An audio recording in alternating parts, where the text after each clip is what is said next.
बेवकूफियों के गरम समंदर। ये काफ लीग का जमाना था। जनरल परवेज मुशर्रफ यूनिफॉर्म में सदर थे और शौकत अजीज वजीर आजम थे। मैं इस दौर के एक तगड़े वजीर के पास बैठा था। चाय का कप और गप दोनों गर्म थी। अचानक चपरासी अंदर दाखिल हुआ और साहब को एक चिट पकड़ा दी। वजीर ने चिट देखी, कुर्सी से उठा, दौड़कर पीए के कमरे में गया और थोड़ी देर बाद नून लीग के एक साबिक वजीर को लेकर साथ वापस आ गया। मैं भी मेहमान के एहतराम में खड़ा हो गया। वो साहब जितनी देर वजीर साहब के दफ्तर में रहे, वजीर अपनी कुर्सी पर नहीं बैठा। अपने हाथ से इन्हें चाय भी बनाकर दी और फिर आखिर में इन्हें बाहर गेट तक छोड़कर भी आया। मैंने वजीर से पूछा, क्या ये आपके पुराने जानने वाले हैं?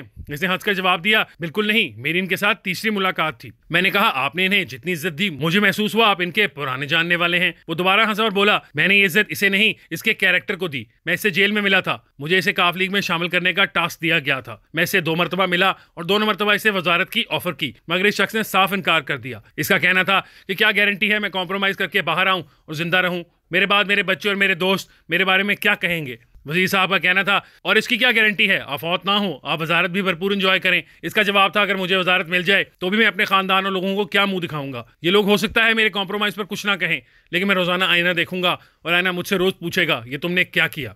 मैं अपने आप को क्या जवाब दूंगा? चुनाचे मेरी तरफ से माजरत। मैंने इससे कहा, आप इसके इनकार के नताइज से वाकिफ हैं। आपको लंबी सजा भी हो सकती है, जायदाद भी जब्त हो सकती है और आप डिस्क्वालीफाई भी हो सकते हैं। क्या आप ये नताइज भुगतने के लिए तैयार हैं? ये हंसकर बोला, मेरे भाई, ज़मीर की आवाज़ सुनने की सज़ा होती है और मैं ये सज़ा भुगतने के लिए तैयार हूँ। वज़ीर साहब खामोश हो गए। मैंने इससे पूछा, इसके बाद क्या हुआ? वो शर्मिंदा होकर बोला, मैं वज़ीर बन गया और ये जेल में रहा। ये 3 साल बाद रिहा हुआ तो इसे जेल में रखने वाले भी इसकी इज्जत कर रहे हैं और मैं भी। मैं खुद को इसके सामने छोटा महसूस करता हूँ और इस फीलिंग ने मुझे इसके सामने कुर्सी पर बैठने नहीं दिया। वो दौर ख़त्म हो गया। जनरल परवेज मुशर्रफ की यूनिफॉर्म भी उतर गई और काफ लीग भी तितर बितर हो गई। हुकूमत के साथ ही इस वजीर का सियासी करियर भी ख़त्म हो गया। वो मुल्क से बाहर शिफ्ट हो गया। ताहम जेल बर्दाश्त करने वाला MNA दोबारा मुंतखब हुआ, वजीर बना और मुसलसल बनता रहा। मैं आज जब वो वाक़या याद करता हूँ तो मैं अपने आप से पूछता हूँ, फ़ायदे में कौन रहा? वो जिसने कॉम्प्रोमाइज़ से इनकार कर दिया, या वो जो 2.5 बरस की वजारत के हाथों बिक गया? मैं आज भी ये सवाल पूछता हूँ तो मुझे बेख्तियार PTI याद आ जाती है। ये जमात तवील अरसे बाद अवाम की जड़ों से फूटी थी और ये आहिस्ता आहिस्ता अवाम की उमंगों का मरकज बन गई थी। लेकिन फिर इमरान खान भटक गए और उन्होंने अपने दरवाजे इन लोगों के लिए खोल दिए जिनसे निजात के लिए अवाम ने खान साहब को अपना लीडर बनाया था। वो लोग आए और फिर PTI और दूसरी जमातों में कोई फ़र्क ना रहा और इसका नतीजा वही निकला जो ऐसे हालात में निकलता है, पार्टी और लीडर। खान साहब माने या ना माने, लेकिन इनके साथ वही हुआ जो क्रिकेट मैच के दौरान होता है। हजारों तमाशाई स्टेडियम में बैठे होते हैं। ये नारों के साथ बैट्समैन को आसमान पर चढ़ाते हैं। बैट्समैन इनकी तालियों और नारों से गर्म होकर क्रीज से बाहर निकलता है, छिक्का मारने की कोशिश करते हुए आउट होता है और फिर पूरा स्टेडियम इसे जमकर गालियां देता है।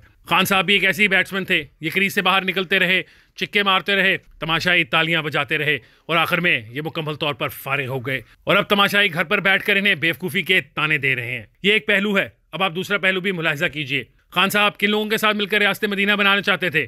क्या रियासत मदीना इस आमिर कियानी, इमरान इस्माइल, अली जैदी, फवाद चौधरी, परेज खटक, फयाजुल हसन चौहान, जमशेद चीमा, मलिका बुखारी, असद उमर, शीनी मजारी, उस्मान बुजदार और महमूद खान ने बनानी थी, जो जेलों और मुकदमों का एक हफ्ता भी बर्दाश्त नहीं कर सके। ये जेल से निकले, प्रेस कॉन्फ्रेंस की और इस्तेहकाम पाकिस्तान पार्टी में शामिल हो गए, या फिर उन्होंने परवेज खटक की पाकिस्तान तहरीक इंसाफ पार्लियामेंटेरियन ज्वाइन कर ली, या फिर तहरीक इंसाफ और खान साहब से ऐलान ला ताल्लुकी कर दिया। ये वो लोग थे जो रियासत मदीना भी तख्लीक कर रहे थे और फटे पुराने पाकिस्तान को नया पाकिस्तान भी बना रहे थे। ये लोग खान साहब की वो इनकलाबी टीम थी जिसने गुलामी की जंजीरें तोड़नी थी और जिसने अक़वाम आलम में मुल्क का सर फख्र से बुलंद करना था। ये लोग सियासत का असल कैरेक्टर हैं। आप इसके मुकाबले में PTI का पाकिस्तान पीपल्स पार्टी, नून लीग और JUI से तकाबुल कर लें।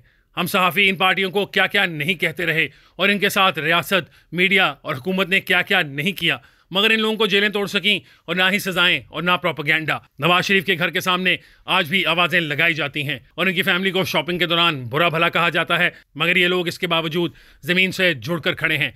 जबकि PTI के महमूद गजनवी मैदानों में लेटकर नारे लगा रहे हैं। ये सलाहुद्दीन अय्यूबी ज़मीन पर बैठकर अपने लीडर के खिलाफ तकरीरें कर रहे हैं और मजाल है जो इन्हें इस पर ज़रा भी शर्मिंदगी हो। और ये लोग इस मामले में अकेले नहीं हैं। हम इज्तिमाई तौर पर ऐसे ही हैं, ज़मीर से फारिग और अपनी नाक और जेब तक महदूद लोग हैं। हम सब इस मुल्क का इज्तिमाई चेहरा हैं। मैं खान साहब का मुखालिफ समझा जाता हूँ। मैंने 2014 में सबसे पहले PTI की गाली स्क्वाड से गालियाँ खाना शुरू की थी और आज तक खा रहा हूँ, मगर इसके बावजूद मुझे आज खान साहब से हमदर्दी हो रही है।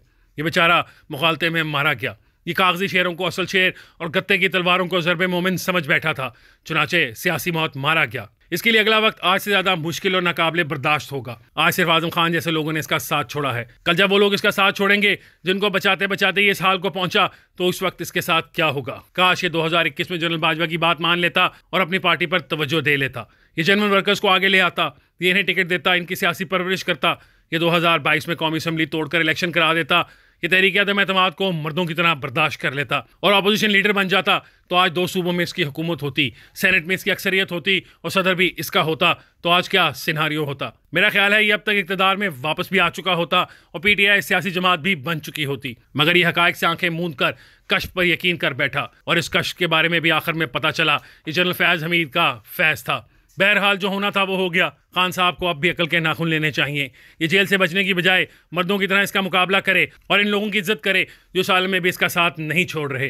ये अली मोहम्मद खान, शहरियार आफरीदी, उमर अयूब, हमाद अजहर, आतिफ खान, मुराद सईद, असद कैसर, सदाकत अब्बासी, उस्मान डार और आजम सवाती की इज्जत करे। ये लोग वाकई शानदार लोग हैं, मैन ऑफ प्रिंसिपल हैं। ये शायद इसीलिए इस इक़्तिदार के ज़माने में इमरान खान साहब से दूर थे और वो लोग इसके कान और आंखें बने रहे जिनकी जेब में ज़मीर तक नहीं था। चुनाचे आज आप नतीजा देख लें। खान साहब के लिए आज भी एक लाइफ लाइन बाकी है और वो है अवाम। ये अगर जेल चला जाए, मुश्किल वक्त काट ले, तो ये ज़्यादा फोर्स के साथ वापस आएगा। ये शायद ये कर भी गुजरे, मगर बुशरा बीवी के मुवक्कलात इजाज़त नहीं दे रहे। लिहाजा सियासत का ग्लेशियर बेवकूफ़ियों के समंदर में पिघलता जा रहा है और तब्दीली के ख्वाब रोज़ाना की बुनियादों पर टूटते चले जा रहे हैं।